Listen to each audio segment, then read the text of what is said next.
Alle mans word kwaad, almal. Of jy nou Christen is of nie Christen is nie. Maar 'n Christen hanteer sy kwaad wees anders. En as jy Christen is en jy word kwaad, dan is jy baie keer gelos met hierdie skuldgevoel. En wat maak mens hiermee? Wat maak 'n Christen man met sy kwaad wees? Paul Tripp hierdie antwoord.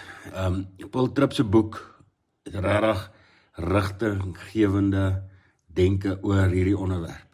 Nou wie is Paul Tripp? Paul Tripp is 'n baie bekende skrywer. Hy is self 'n predikant en hy's 'n pastorale beraader en hy het 'n magnifieke snor. Kyk, sy snor is sy menke. Dit is baie mooi vir die snor. Hy skryf in sy boekie How to be Good and Angry, skryf hy dat woede 'n kragtige emosie is. Dis diep in ons natuur ingewortel.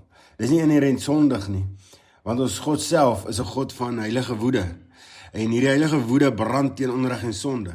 Tog in ons gefalle natuur word woede maklik 'n werktuig van selfsug en verwoesting. En Good and Angry onderskei Paul Tripp tussen twee soorte woede. Die sondige, selfgerigte woede wat ons verhoudings en harte vernietig, en die regverdige woede wat gemotiveer is deur liefde vir God se koninkryk en God se geregtigheid.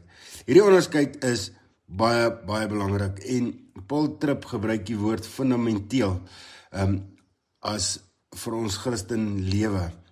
Want dit wys ons dat woede nie slegs 'n probleem is om te beheer nie, maar is 'n krag wat indien reg gerig God kan verheerlik.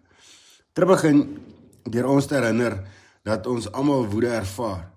Dis onvermydelik in 'n gefalle wêreld waar onreg, teleurstelling en pyn ons daagliks konfronteer. Ons kan nie daarvan wegkom nie. Hy gebruik die voorbeeld van twee mans, Tom en Jim, om hierdie kontras te illustreer vir ons, om 'n prentjie te gee vir ons oor hierdie denke.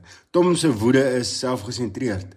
Dit maak sy gesin bang en sy lewe is 'n siklus van frustrasie en soeke na beheer.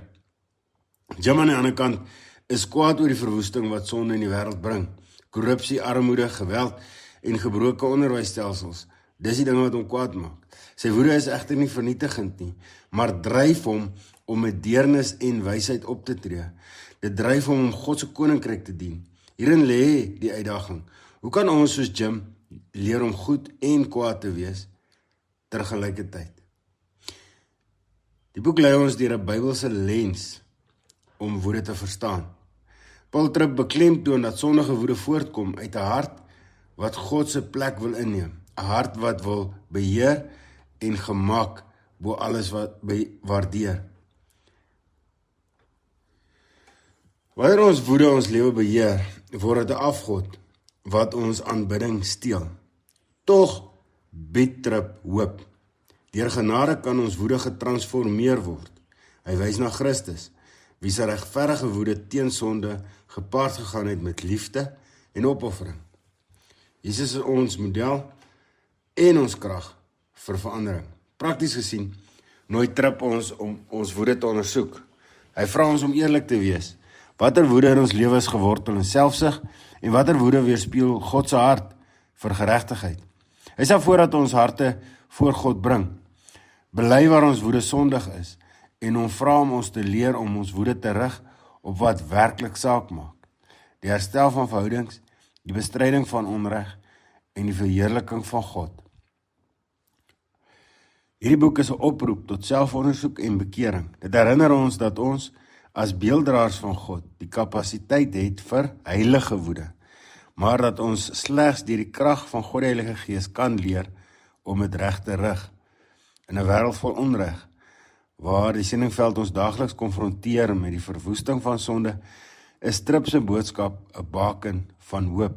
Dit leer ons om ons woede te offer aan God, sodat dit 'n instrument word vir sy koninkryk, eerder as 'n wapen van verwoesting. Ek kan hierdie boek aanbeveel vir elke liewe man. Elke liewe man wat God se hart beter wil verstaan en mag jy soos Jim leer om goed en kwaad te wees terselfdertyd tot eer van ons Verlosser.